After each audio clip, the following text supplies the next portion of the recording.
Hello, and welcome to another Hip Historian Happy Hour virtual tour. I am Brenda with AARP Arizona. We are the nation's largest nonprofit, nonpartisan organization dedicated to empowering people 50 plus to choose how they live as they age. With a nationwide presence of nearly 38 million members and approximately 900,000 right here in Arizona, we work to strengthen communities and we advocate for what matters most to our families. Things such as health security, financial stability, and personal fulfillment. In the month of August, we will lean into AARP's return to in-person local events, volunteering and AARP rewards, and amplifying the call to action for the 50-plus community to deepen connections. AARP has focused on the important work of being a wise friend and a fierce defender for people 50-plus during the COVID-19 pandemic, demonstrating our commitment to their good health and financial security. As we face another summer with pandemic concerns and record inflation, the health and wealth communications continue to be important. Though so, too does connecting with others in the name of health and happiness. We will meet this moment by offering flexibility, returning to free in-person events in local communities, as well as providing virtual experiences where people 50 plus can make connections. You can learn something new and have fun and discover new interest. For more information and these resources, please visit us at aarp.org/local or aarp.az. Enjoy today's session.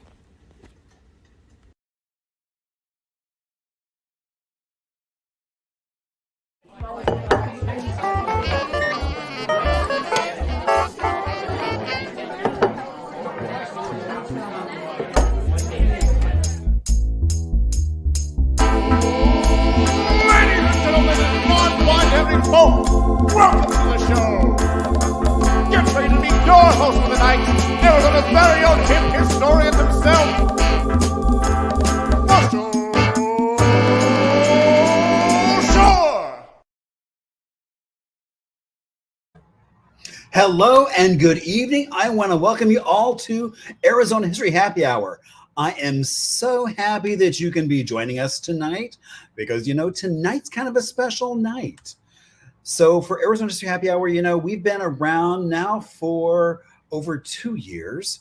And so my name is Marshall Shore. I am the host of Arizona History Happy Hour. And today is August 4th. And, there's so much going on. I mean, you've got the fact that the Weekly Arizonan, which was Arizona's first newspaper in 1859, back on this date, started publishing itself from Tucson. It was from Tubac, but then it became live from Tucson. It is also National IPA Day, so it's a great day to drink one of those hoppy beers that's always said that the hops are intended to preserve it for those long sea voyages. That's why they created it. It is also National White Wine Day. So, now is a great time to have a glass of wine.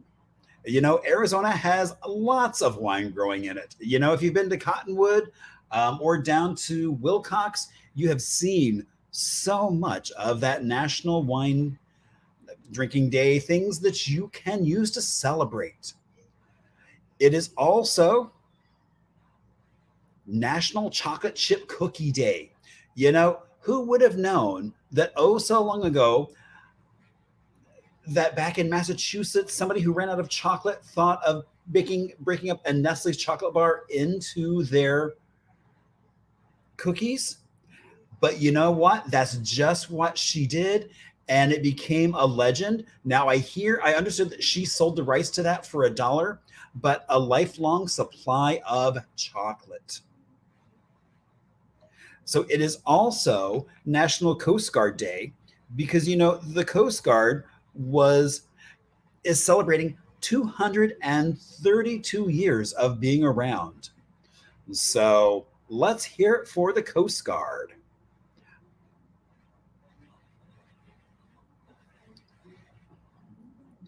And indeed, Frank, you can have white wine and chocolate chip cookies together. No, let no one tell you anything differently, because you can do whatever you want because you're an adult. So, what can you expect from tonight?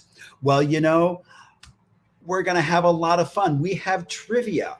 Now, I would say, normally I have a special guest, but, tonight we have 10 special guests because we are taking a look back at prior guests and some of the trivia that they've done with us, as well as we talk about a small town. We do a little bit of fun music, and tonight we're actually going to play 6 Degrees of Kevin Bacon, as well as From the Vault. So that's something that, you might drive by, or maybe you wish you could drive by. So, as well as we do indeed have a beverage. Now, if this is your first time watching, you might wonder, who is that man and why is he on my screen? Well, I said my name is Marshall Shore. I got to Arizona a little over 22 years ago from Brooklyn, where I was in this beautiful Carnegie building, decided to trade that all for the wilds of Arizona, a little library down in South Phoenix that had this rich oral tradition of the community.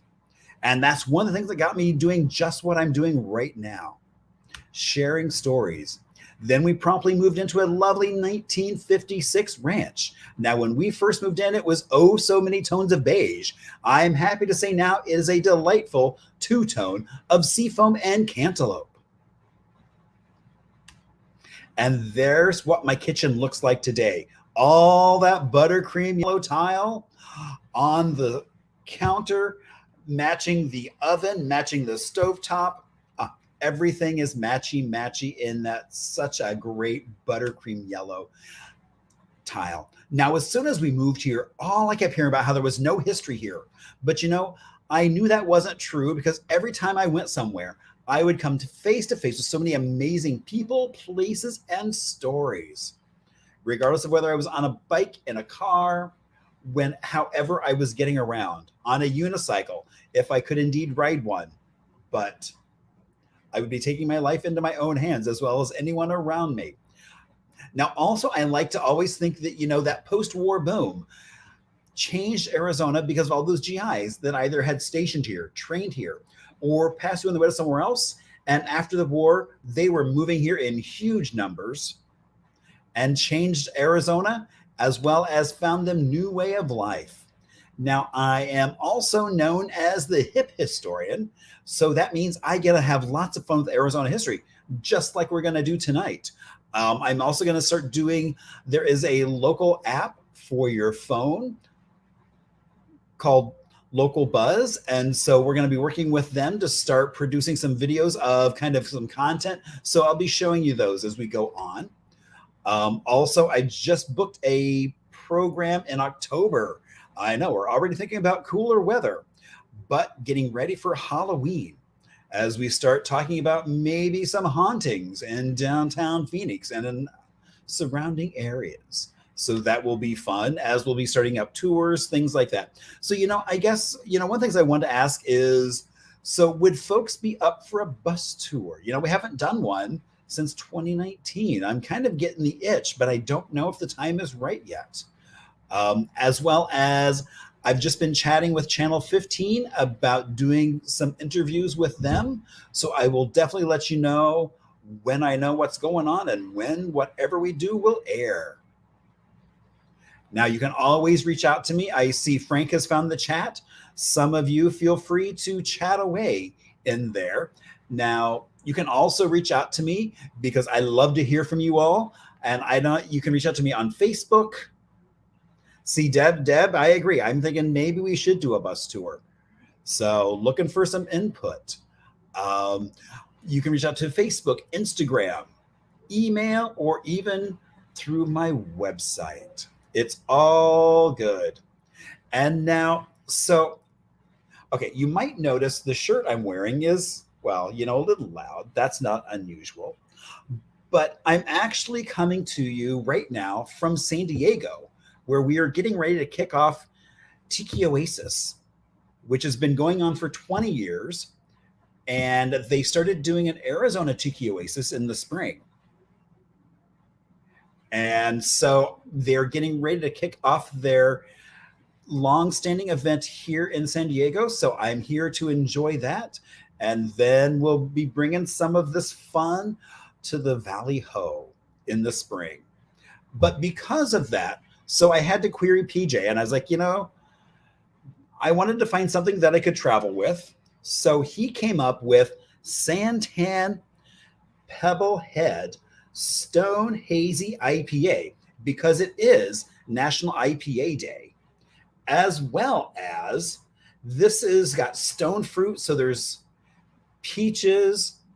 I think there might even be some plum, a wide variety of things. So let's see. Santan Pebblehead, because it's got a little tiki on it.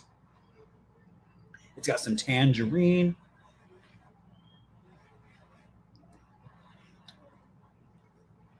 Oh, actually, that's really good. It's not bad because sometimes IPAs can be too hoppy. I mean, that's kind of why they're an IPA. And so, but this one has the other flavors to kind of compensate for that as well. So that's very nice. Well chosen, PJ. All right, so now we're going to talk about a little town. And since I thought, we've got a little bit of wine history, let's talk about, indeed, yes, you heard that pop top. Almost like a can of soda, but not. So we're going to talk a little bit about Sonoita, which is down in Santa Cruz Valley and has a population of just under 800. Now, Sonoita, I mean, there's what the downtown looks like. It also has many different vineyards around it, which is a fun place to go. And, I've got friends who have even gone down and helped pick grapes sometimes. So you can get as involved or just sit around at a tasting room and taste some of that wine. And, there's a lot. So you got with Sonoita, you've got an old fort that's down there. You have the fact that you got Camp Crittenden. You've also got kind of, it's like with all the ranchers down there, it's like, racing horses became quite popular. And so there is actually a plaque to the Sonoita Quarter Horse Show and Races, as well as a plaque for a couple that bought a lot of land from Mexico back in the day. It was a land grant. And so Santa Ignacia. So that is all right within this little town, Sonoita, which is kind of right in the epicenter of our wine country. So very exciting. So go hang out and see what kind of trouble you can get into in Sonoita. All right. Now, I would say we have special guests, but I should have actually made that plural because we are doing trivia. Now, a little different because if you've consistently watched every week, you might know some of this trivia. But, it was really looking back, and it was so much fun looking back to see all the different places we'd been. Oh my gosh. And some of the folks, it's like, I could have done a lot more than just 10 trivia questions. I tried to keep myself down to that. So what we're going to do is now you can still keep track of it the same way, whether you would like to either pad and paper. Maybe Anita's going to break in another notebook, maybe a new pen this time. So, maybe you've got a glass of wine that you're just going to stare into as you do trivia. It's all good. I'm just happy you're here. And so what we're going to do is start off, and we have the questions.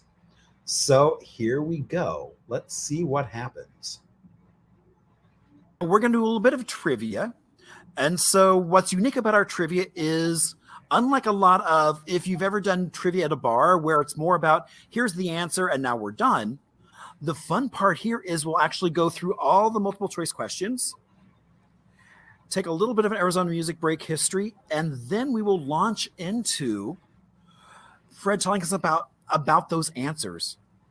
So that way, once we can all go to a cocktail party and have cocktails, we have something to share with all those funds. Cheers. Oh, that's right. I forgot you have a drink as well. That's right. Indeed.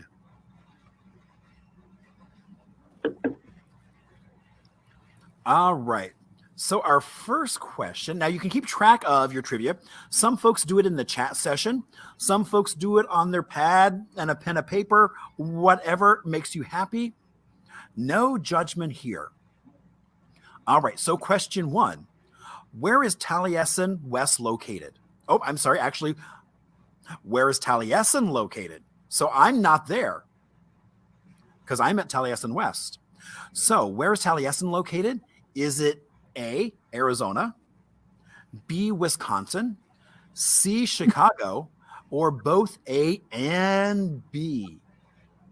When was the But it was so much. But Anita, it's like I thought of that, but I just loved going back and seeing some of the fun people, some of the fun places. I mean, like getting to sit in that theater at Taliesin West, hearing from their official historian talking about the history of Frank Lloyd Wright was so much fun. So that's why I decided to kind of highlight those. It was a delightful kind of walk back through memory lane for me. So, okay, so that was question 1.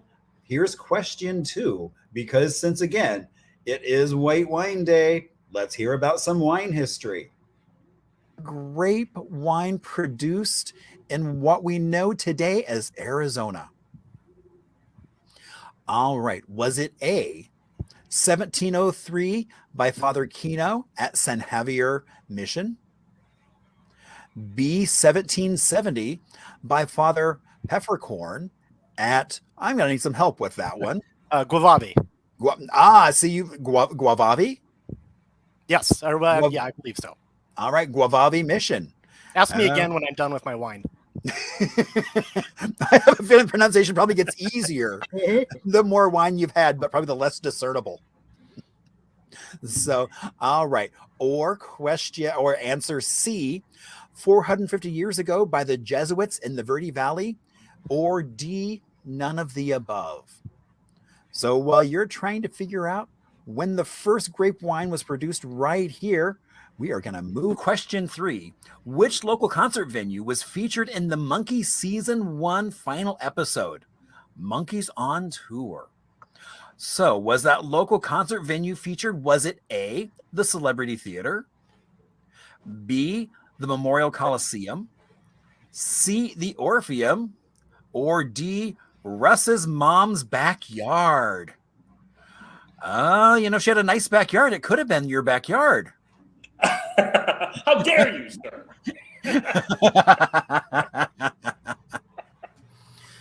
All right, question 4. What event back in 1985 caused people in Arizona to see to see the water in the pool slosh over the edge without them doing anything? Was it A, an earthquake in Mexico City, B, a tsunami, C, a plane crash in Casa Grande, or D, the Phoenix Lights? What event back in 1985 caused people to see water in their pools slosh over the edge? To that halfway point, here we are at question 5. Which contemporary artist has been featured in Memorandum at the Mesa Center for the Arts Museum? Was it A, Randy Turk, B, David Pimpenthal, C, Pedro Guerrero, D, Philip Curtis, or E, all of the above? Right. Question 6. In what Arizona town was Invisible Theater banned in 1977 for doing a play on evolution? Shocking. Was it A, Scottsdale, B, Prescott, C, Kingman, D, Sedona? Wow. What town do you think banned Invisible Theater back in the 70s? Question 7. Carmela was crowned queen of A, watermelon, B, the Fiestas Patrias, C, Suajarita, or D, copper? Which do you think Carmela was crowned the queen of? Question 8. Which article of clothing was mentioned in the title of one of Morrison Institute's most remembered reports? And I think we might have a prop for this coming up later on. It was published back in 2001. Was it A, gloves, B, hats, C, shoes, or D, belts? Question 9. What was the most common style of beer served at saloons in 1870 all around Arizona? Was it A, a lager? Was it B, a brown ale? C, barley wine? Or D, wheat ale? What was the most popular and common style of beer in the 1870s? Which Chinese restaurant was located at 16th Street and Camelback? Was it A, Hong Kong? Was it B, Toy Shangri-La?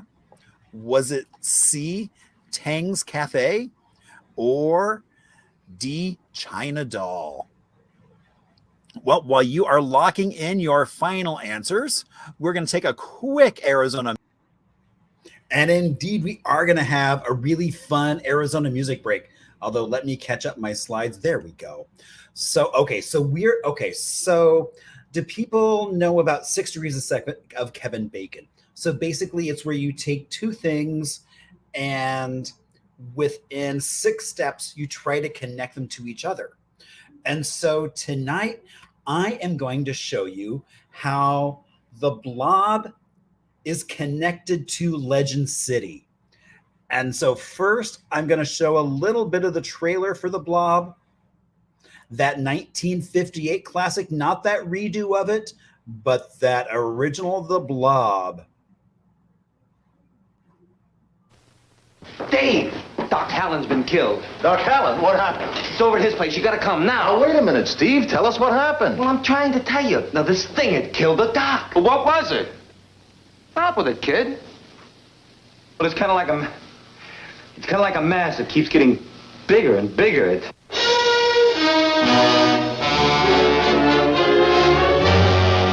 Every one of you watching this screen, look out. Because soon, very soon, the most horrifying monster menace ever conceived will be oozing into this theater.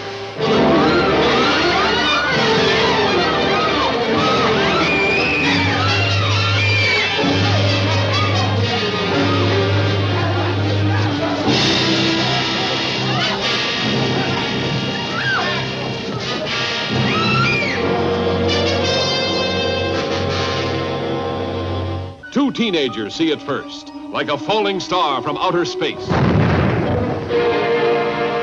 that was close. Hey, come on. I want to see if I can find it. An old man finds it, touches it, and this is the shocking result. From then on, there's no stopping the Blob as it spreads from town to town.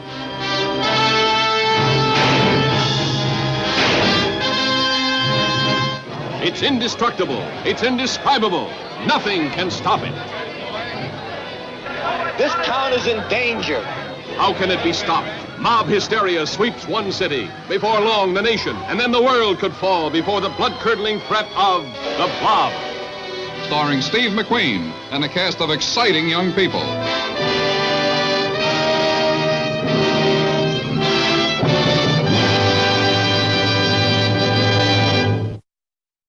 So now you might be wondering, how do we connect the Blob to Legend City? Well, you know, it's also got a little bit of tiki thrown in there as well.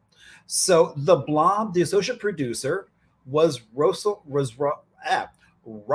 Doughton. And so he also went by Russell S. Doughton Jr., did a wide variety of educational films, Christian films, obviously a classic horror movie. And so he worked on something that was called Teenage Diary. So let's see a little bit of that involves a visit to a tiki bar.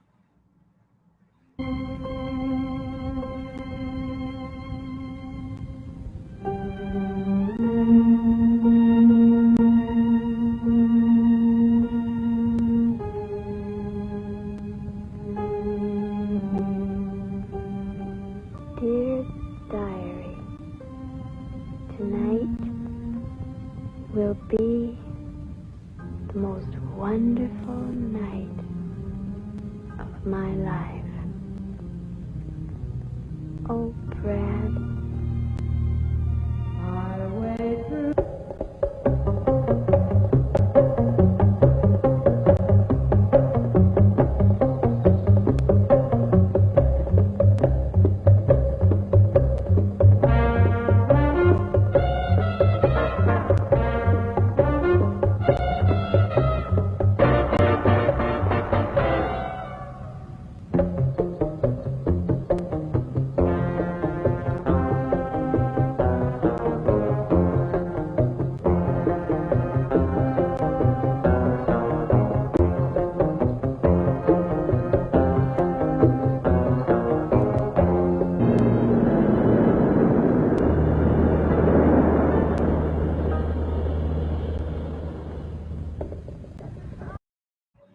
All right, so Russell Doughton was the writer-director of Teenage Diary.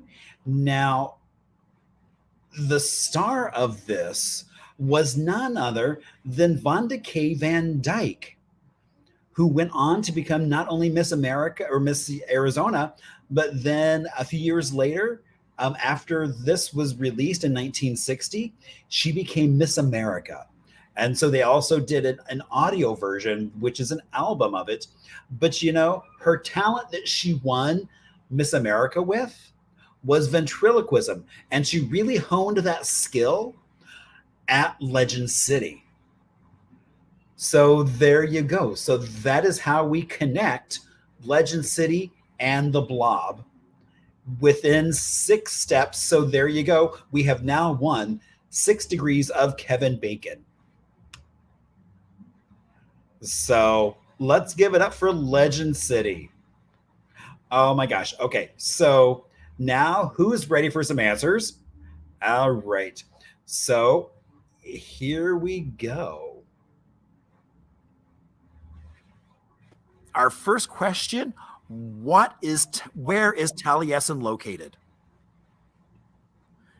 And it's both A and B, Arizona and Wisconsin.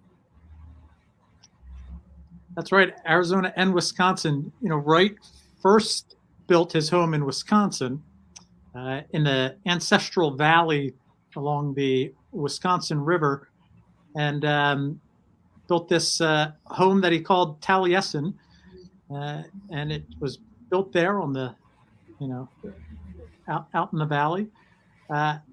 Wasn't until 1937 that he started construction here in Scottsdale, Arizona, on Taliesin West. He had come down with a bad bout of pneumonia in 1936, and his doctor said, you know, you should really get out of the Wisconsin winters, find somewhere, you know, much more temperate, and, you know, maybe you could extend your life about 20 years.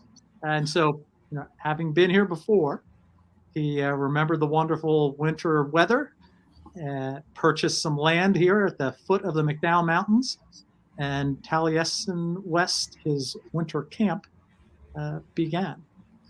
Oh, well, I had no idea that kind of how he wound up being here for so long started off like so many other people who moved here for their health. That's right. He was, you know, one of the first snowbirds. Yeah,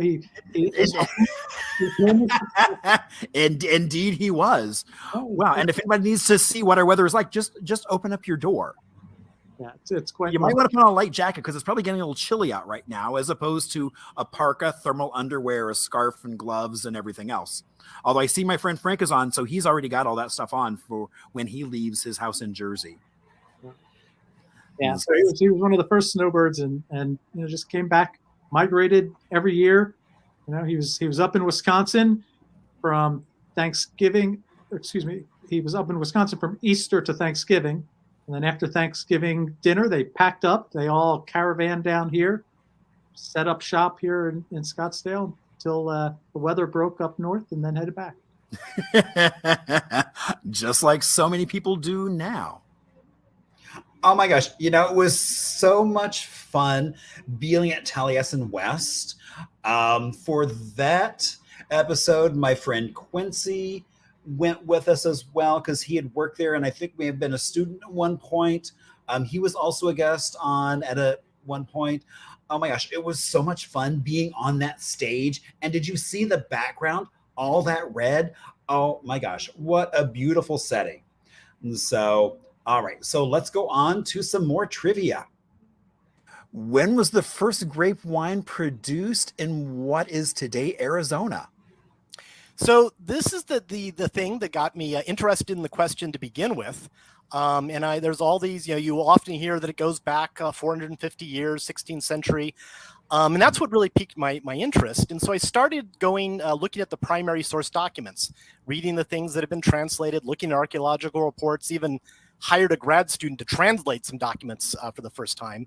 And what I found actually is that contrary to popular belief, winemaking was actually not that common at missions in Arizona during the Spanish colonial period.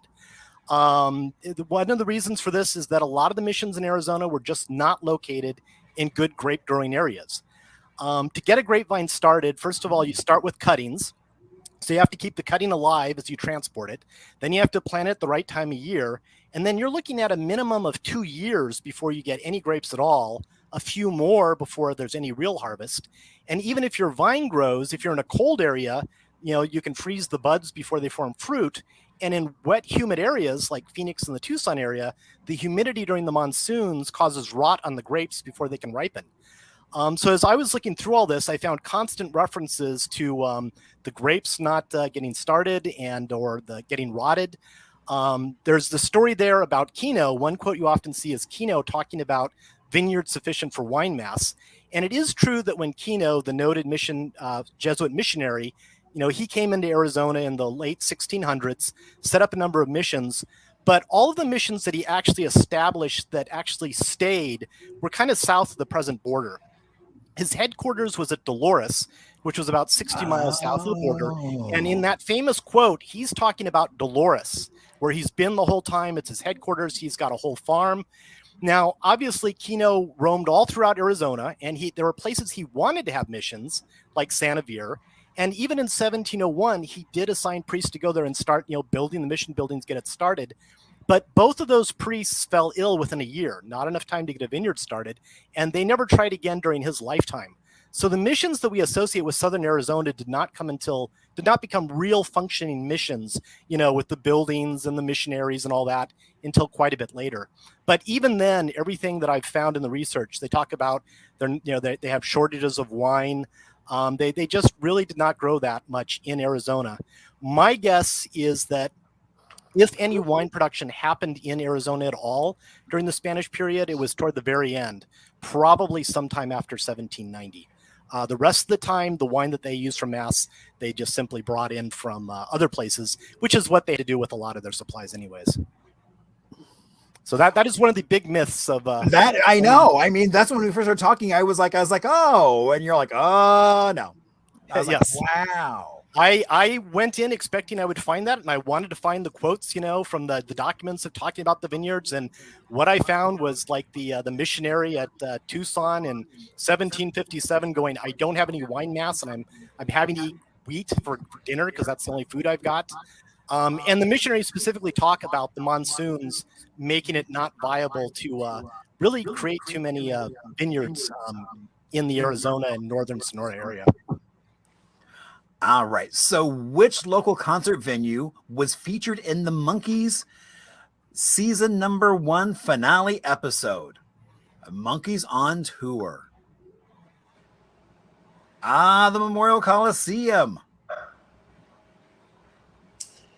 That's right. The season finale for the Monkees' first season of their TV show was shot, unlike the sitcom format of the previous episodes, in kind of a pseudo documentary or rockumentary, we would call it now, where director Bob Rafelson of Easy Rider fame followed the guys on a concert trip here. I think it was January '67. In that episode, you see them landing at Sky Harbor Airport. You see them at the resort. And of course, you see them perform at the Coliseum. So as much as that 22 minutes of film is an awesome snapshot of what the Monkees were like at the peak of their fame, it's a very interesting retrospective of some local landmarks as well. Yeah, I mean, because Mountain Shadows, as it existed then, is not around. So that's one of the things I love about watching that is being able to see the grounds of the fabled Mountain Shadows. Absolutely. Yeah, it's very cool. And Which is scenes from that romp were used throughout the entirety of the next season. You know, they would often do these jump cuts to the guys being zany and running around, and they used a lot of that footage. So right, because when they speed up when they were running, they would speed it up, so it was like almost like Benny Hill. Absolutely, yeah. All right. So, what event back in 1985 caused people in Arizona to see water in their pool slosh over the edge without them doing anything? I know some of you thought it was a plane crash in Casa Grande, but no, in fact, it was an earthquake in Mexico City. If you know or remember anything about that earthquake, it was horribly devastating to Mexico City. But yeah, actually, people in Phoenix reported seeing their pool water do this and then even slosh over the edge. I mean, there was video of it. So why am I telling a story about this? I actually wasn't in Phoenix at the time. I had the great privilege of working for a couple of years in radio in southeastern Arizona. I worked in Safford, and I worked actually for a couple different radio stations there. And as a matter of fact, I had moved from one station to the other. There were competing stations, and I just started at this station.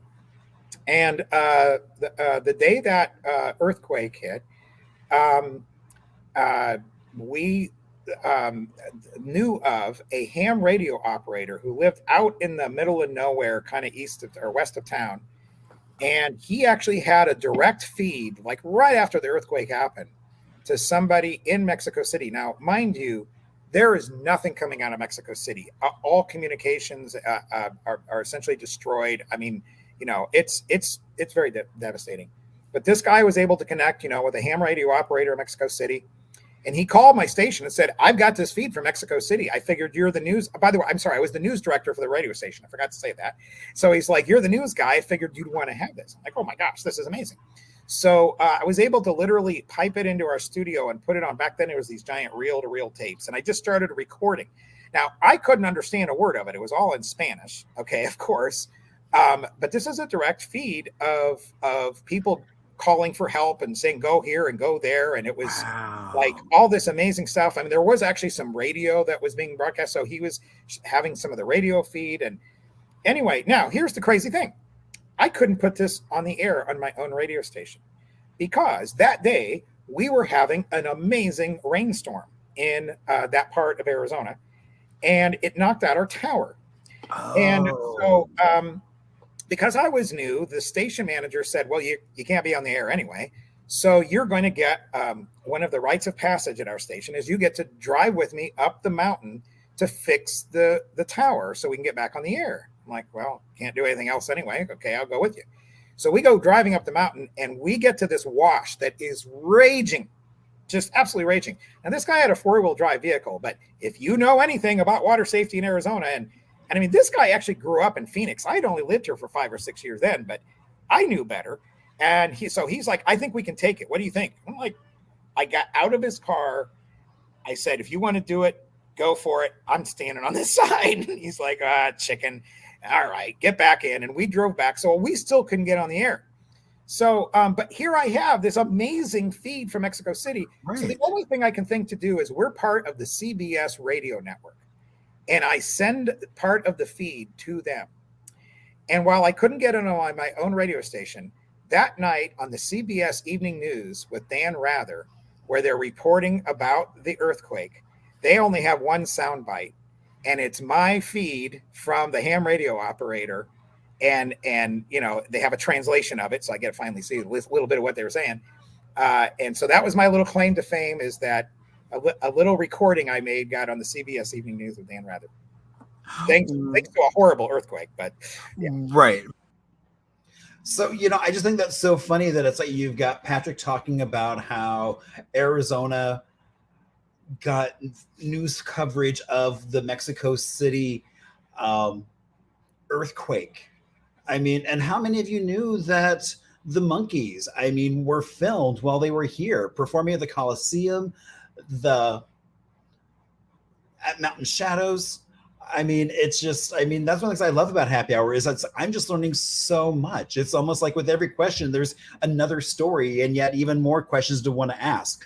So that's why I loved having both Russ and Patrick on. All right. And which contemporary artists have been featured in memory at the museum? Yeah, it was all of them. We've showcased several artists. We kind of call them legacy exhibitions. Normally, we work on contemporary artists and mostly living artists. So contemporary, we kind of look at as after World War II to present.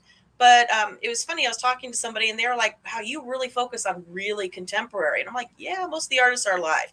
So, but there are a few times where we focused on past ones. Rudy Turk, and was actually an artist that was being featured when I started coming on. Rudy was director of the ASU Art Museum, which is where I came from. So he was there for many years, and it was always so fun to come across like his letters. He was always so polite and very almost poetic in the way his letters were in our archives over there. And so it was really cool to see his show. And the piece on the right is actually a piece in our collection by Rudy. So he was very instrumental in them starting their ceramics collection over at the ASU Art Museum. Which they have an amazing ceramics collection. It's really phenomenal. Yes. And then David Pimentel was one of an early exhibition that I came on and worked on when I first started my career here. I've been here 16 years now. And so David Pimentel was an instructor of the metals program at ASU for many years. He was known for working in copper and doing those vessels. And his exhibition was in the summer of 2006. And it showcased not only him, but also some of his students' work. So, you know, it's really cool almost to see like the legacy of his teaching. Pedro Guerrero was another one we featured. That was in fall of 2015. You recognize him. I mean, talk about iconic. You can't look at a Frank Lloyd Wright photograph without knowing that was done by Pedro. So Right. we worked with his wife Dixie on that exhibition, which was wonderful. And that was during our 10-year anniversary here at this location at the Mesa Art Center, where we featured an exhibition highlighting Cheech Marin's collection of Chicano art too. So it was really kind of a celebration of Mexican Americans. Nice. And then, of course, Philip Curtis. Everyone knows him as one of the people that helped start the Phoenix Art Museum. You know, he had his house at Cattle Track. And we had Philip in fall of 2014 with an exhibition lineup that we had themed with circus, art influenced by circus memorabilia. So we had some of his ephemera toys that he used for his artwork, and we were able to borrow from Cattle Track some of the costumes too that inspired in some of his work. Well, I mean, that's what that's one of the things I loved was like going to this this opening and running into like Janie Ellis. Yes, was so great. So I mean, wonderful. that was so much fun that night. Well, that was who we actually borrowed the dresses. I mean, her costume collection is phenomenal. I think the Phoenix Art Museum did a catalog of that collection and everything. Oh, I didn't realize that. That is great. Yeah, There's it's really so cool. much. So now, okay, so before we go on, so Andrew does have a question, and I'm going to floor it on screen. So what does a collection exactly mean versus a gallery collection? I don't know about gallery collection, but a collection is like anything. Some people collect Hummels, some people collect, different objects. We get donations from people. We don't really have what's called an acquisitions budget, where we could go out and purchase pieces for the collection. So these are objects that are part that we house. We've promised to take care of them, usually from donors or artists. Like the piece behind me, that's a piece that belongs to the museum collection, which means it's property of the city of Mesa. So, and we're basically the caretakers for that property. And we showcase it. We lend them out. We put them into exhibitions. Some people do research on them. So that's when I refer to collection, that's what I mean. But collection is, you know. Yeah, no, exactly. It's kind of something that you take care, you're a caretaker of. Yeah. And so as opposed to a gallery, which is pretty much not there to caretake, it's there to sell and move on and go to the Well, next yeah, thing. that's what really a gallery is. They sell artwork, but you know, so it's mostly sell artwork, and we do have the ability to sell, which makes us an unusual museum. Our commission is only 25%. Most galleries are 50%, but you know, like I said, being a museum means we have a collection. That's what makes us different than a gallery. They don't usually hold on to objects. If they do, it's usually in storage for an exhibition or for the artist in inventory. All right. So, and what I love about that from Tiffany is, so Cheech Marin, when she mentioned they had showcased some of his art there. He actually last month opened his own museum up in LA of Chicano art. And I know that Tiffany with the Mesa Center for the Arts at the museum there, they are getting to plan their fall preview. That is always, for me, it's like one of those must attend events, just because you never know what's going to show up in terms of art on the walls. They also, it's so great to see so many people turning out to look at art and to be a part of community. They do a great job of engaging so many people inside the building, outside the building. It'll kick off also kind of their second Friday event. So that's always a lot of fun as well. And so, you know, I mean, it's so much fun being able to like, oh my gosh, I mean, hear from Tiffany about exactly kind of what happens in their museum, which you wouldn't have gotten that any other way. All right, let's keep forging on. In what Arizona town was IT banned for doing a play on evolution? Yeah, Kingman. Kingman. So we sat around. This was an original musical called Ancient Ooze and All That Moves. We never said who started the spark, but that a spark started the process. And we would kid. Merle Regal and Hal Robbins created this. And, you know, as it was being written and we were rehearsing, we said, oh, what if we're banned? Ha, ha, ha, ha. Right? We were under a grant from the Arizona Commission under the tenure of Shelley Cohn. Oh. Hey. And this was art in Arizona towns. You know, we stayed with people. It was before per diems. Okay. So we are in Kingman. And, you know, like I'm the amniotic. You know, oh, amniotic, what a perfect little keg out of the ocean onto the land. The fin becomes a foot and the foot becomes a hand. I mean, that's the level. And I was also Rocky, who witnessed, you know, a rock that witnessed all this. As I said, no one said what started the spark. The principal jumps up on stage and says, remember, children, this is just a story. And we looked at each other and went, okay, here it comes. We had to stay there, and we were staying with people who believed in the idea that there was never in evolution. And these were, some people were younger than we were. And we said, well, you know, wouldn't you rather have your child exposed? Because the minute something becomes verboten, it becomes more interesting, because that's how we are. Right. I had to make a phone call to the Arizona Commission to Shelley saying, Shelley, we have been banned in Kingman. They want us to do, and we were doing story theater also, and it was a Grace Paley story. And it was not appropriate, you know, for grammar school kids at all. And we refused to do it because that would turn kids off to theater. If they're bored. Right, exactly. Right? You have to do age appropriate and get them excited about it. So I called Shelley, and of course, you know, there was ripples out from that. Whenever, for years, whenever the legislature wanted to cut funding to the arts, they would say, remember Invisible Theater's Ancient Ooze and All That Moves.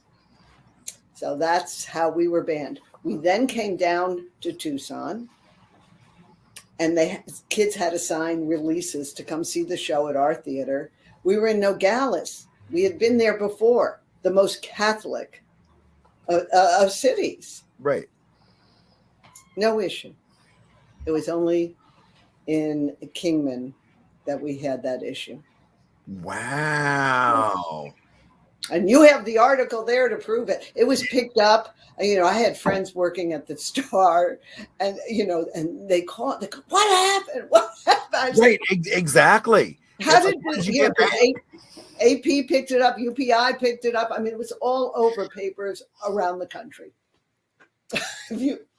So look at all that free press you got. Yes. It was before social media, or we would be giants. Exactly. Oh my God. All right. Carmela was crowned queen of.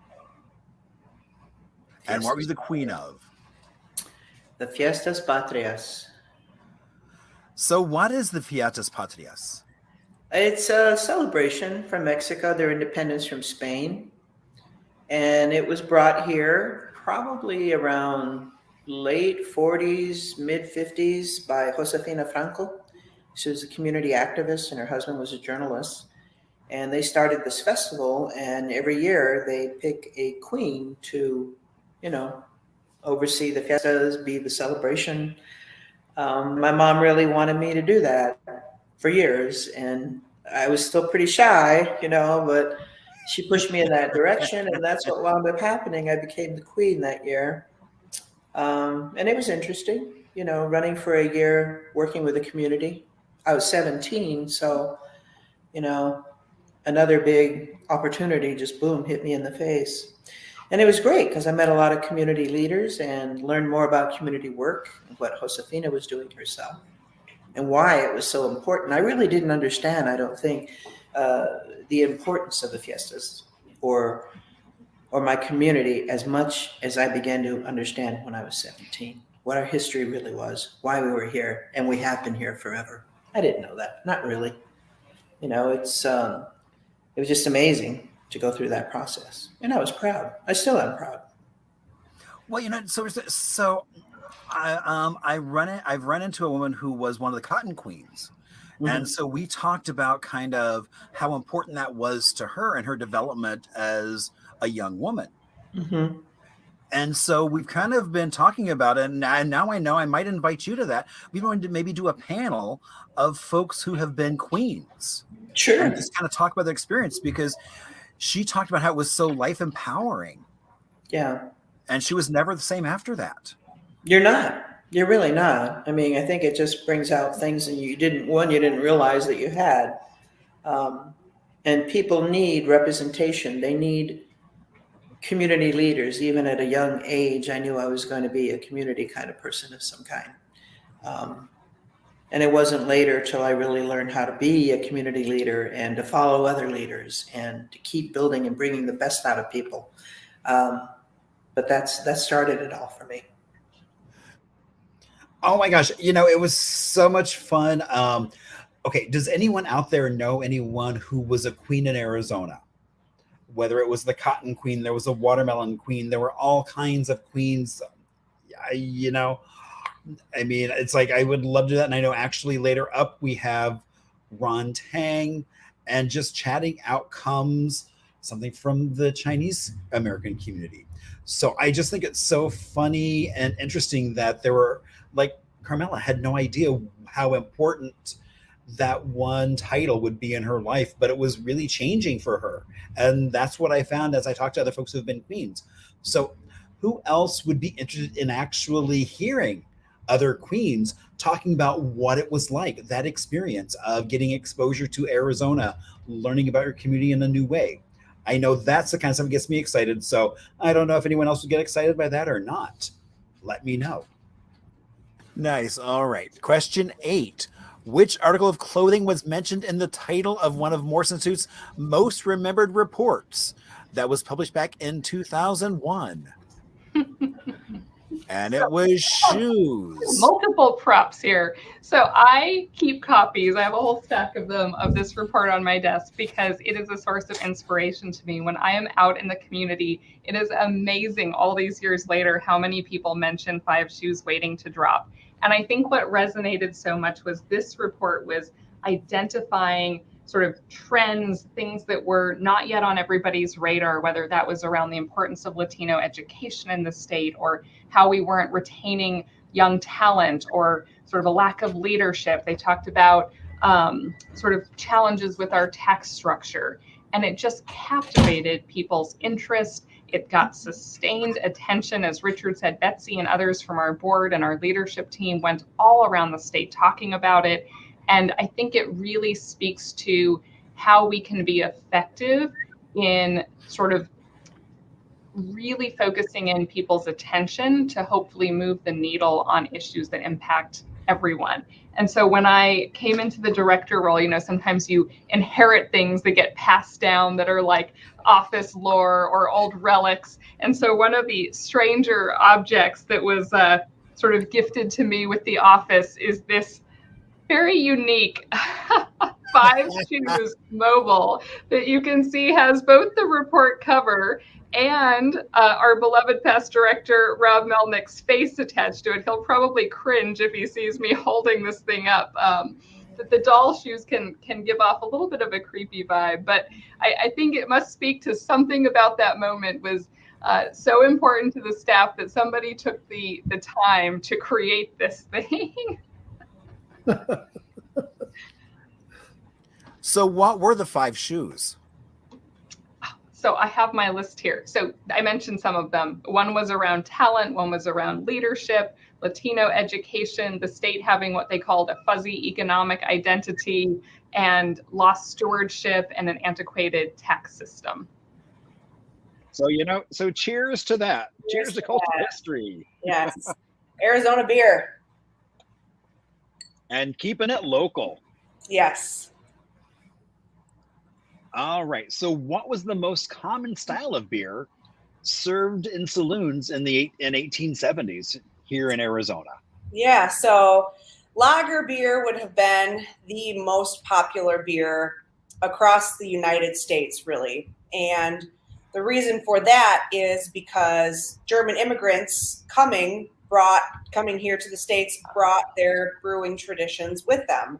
And Germans are world famous for making lagers. So they would have been using all of their recipes to make large-scale batch beers. And they were very popular. That's basically the beginning of American beer is German immigrants creating lagers and that slowly moving across the United States. Wow. Yeah. You know, and it was so much fun working on that with Rachel from Bonehouse Brewery out in Fountain Hills. And that actually gave us the idea. We did a whole event where Jenny Dickey, the mayor of Fountain Hills, joined us as we walked around the fountain talking a little bit. It was all out of her husband more talking about the history of kind of the lake, the fountain, and other stuff like that. So, I mean, it's like, and just kind of getting from Rachel that Arizona beer history was just fascinating. All right. And which Chinese restaurant was located at 16th Street and Camelback? Toy Shangri-La. I remember going there as a kid. That was quite a wonderful restaurant to attend. And just dripping in all that neon. I mean, I've seen ads for it. And so this is the first time I've actually tracked down a photo of it. And oh my gosh. I mean, it would have been so much of the era. I mean, with that toys up there in the bubble and the Shangri-La. I mean, just the name Shangri-La. Right, indeed. The original owner, D.H. Toy, and my grandparents were very good friends and came likely from the similar districts in Guangdong province, before when they were younger, they were all living in the same general area of Guangdong. Ah, okay. So, and I just think it's so interesting that some of the other restaurants that were mentioned in the trivia, I mean, are just so people still reminisce about China Doll. Indeed, many banquets and receptions were held at China Doll. It was the largest Chinese restaurant in the Phoenix area for just years and years. They were the owners were ONG is their family name, but in looking into Chinese calligraphy as the characters are written, ONG and TANG are the same character. So we were related to them by virtue of name. It might be as far-fetched as Smith and Jones. Nevertheless, there was still some kind of a connection between the province in China and so many Chinese coming to Phoenix. Okay. Very cool. Now, I always like to kind of end trivia just by asking folks how they did, just to kind of get a landscape. But, I do want to, so basically what we were talking about, a lot of the trivia was people working. So what did you do for fun?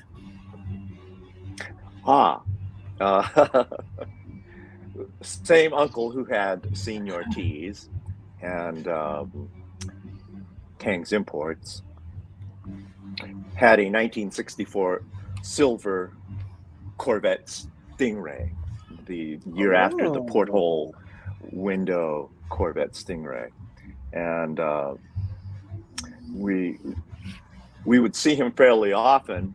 And at that time, I had my driver's license for not very long, and I would approach him and say, "Gee, Uncle Ben, your Corvette looks really dirty." So he would toss me the keys and say, "Oh, go ahead and wash it." So I would go take it to the 25-cent car wash at the time. I don't think it had even gone to 35 or 50 cents then. So I would wash and clean off the car very quickly and invite several friends. So I oftentimes had 5 people packed in to this Corvette Stingray, 3 smushed in behind in that. I was gonna say in that little tiny seat. Right, and we would cruise Central. So. Oh yeah. And that was the popular thing then, was to go cruise Central from Camelback south to Thomas or McDowell, and where there was the Bob's Big Boy. Oh, indeed, yeah. And so we do the circuit, and then we pull into Bob's Big Boy and get their hamburgers and the fries, and I forget whether or not they had car hops that would deliver the goods out to you in the car. But that was something to do in the 1960s. And I took advantage of it. And he got a car. He got his car cleaned. He got his car cleaned most of the time. So what about, did you ever go to Legend City? Indeed, as children, we delighted in having a chance to go to Legend City, and unfortunately didn't last long. By virtue of the fact that we had the grocery stores at the time, when Disneyland opened in California, a lot of the distributors and food companies would give us free tickets. So we would make the sojourn to Los Angeles Disneyland and have coupons that virtually covered our entire trip and expense there, because of the largesse of the food distributors and the companies that we were customers of. Right. So that was great. That was inexpensive at the time. and now it's not so inexpensive to go to Disneyland. Not very inexpensive at all. That double negative that'll confuse people. Yes, it is not cheap to go to Disneyland anymore. So what about holidays? Were there any particular holidays that you remember celebrating? In our youth, during 4th of July was a fairly big ceremony, and there were a number of hotels that had the outdoor pools on Van Buren between, say, 24th and 40th or 44th Street. And so we had access to the pool to swim in. There was a big hall where they would show Chinese films in Cantonese, which I didn't understand. I was going to say, I'm like... So it well went over my head. And so I would cavort by the pool or hang out and run around with the other kids of my age at the time. And it was, they also had the Miss Chinatown Phoenix contests where the winner of that particular contest would go to San Francisco for the yearly Miss Chinatown pageant. My gosh. And so there would be representatives from all different Chinatowns in the United States to come and participate in the Miss Chinatown USA pageant.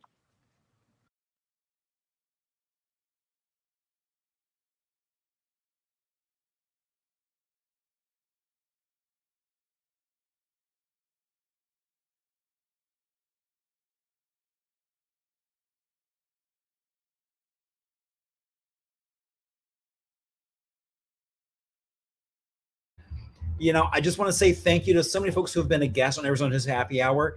It has been so much fun hearing your stories. And I mean, so many of them getting on and getting to know them even better beyond that. So thank you, as well as for PJ. That was one of the other things I kept picking up, is that I think I drink a lot during happy hour because I keep seeing every question. It's like, blah, blah, blah, blah. Guzzle, guzzle, guzzle. But so I see people did fair, about kind of average, about half, right? But, but just look at those stories. I mean, Ron talking about him and cruising Central. Oh my gosh. I don't think I've seen any video of that. I'll have to check and see if like Vintage Phoenix, if they have anything like that, because that would be super fun to see. So now it is time from the vault. And so because I'm here at Tiki Oasis wearing loud shirts, which is not unusual that I'm wearing loud shirts, we are going to talk about Giganticus heticus.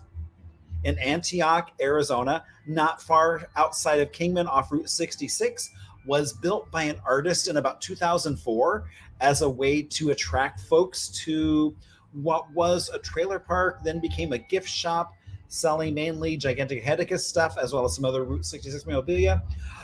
Sadly, the gift shop, I found out, closed during COVID. So I'm hoping as the world gets into a better place that maybe it will open up. So if you've not ever gone out to see Giganticus heticus, it's well worth a visit because it's really quirky and really big. All right, so now you'll see why I always say, if you're watching on Facebook, click on that share button, because we're having a lot of fun learning about Arizona in fun, interesting ways. And next week will be no different. Oh my gosh, Pete Salas. So if you've ever eaten at his restaurant there in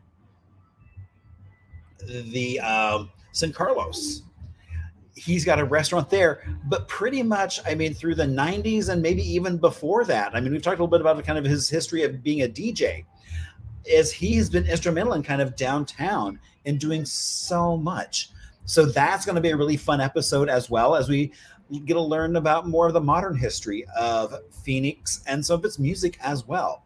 So that will be next week, same bat time, same bat channel. And again, thank you all so much for being here. You know, it's so much fun getting a chance to learn with you all as we just kind of keep getting more and more stories. And, you know, and please feel free, reach out if you have anything.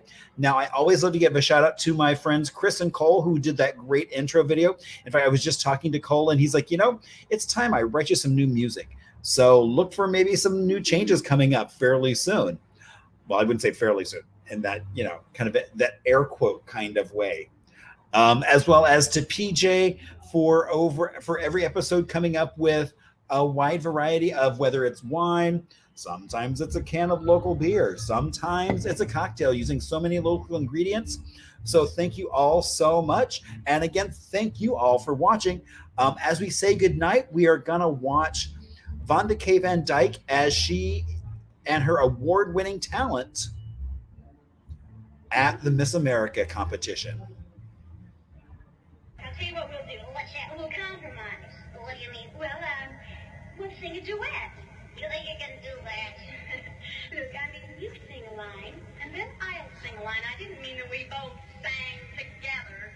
Yeah, I didn't think you'll love that good. All right, now remember, wherever we go and whatever we do, we're going to have to go through it together. Wherever we go, whatever we do,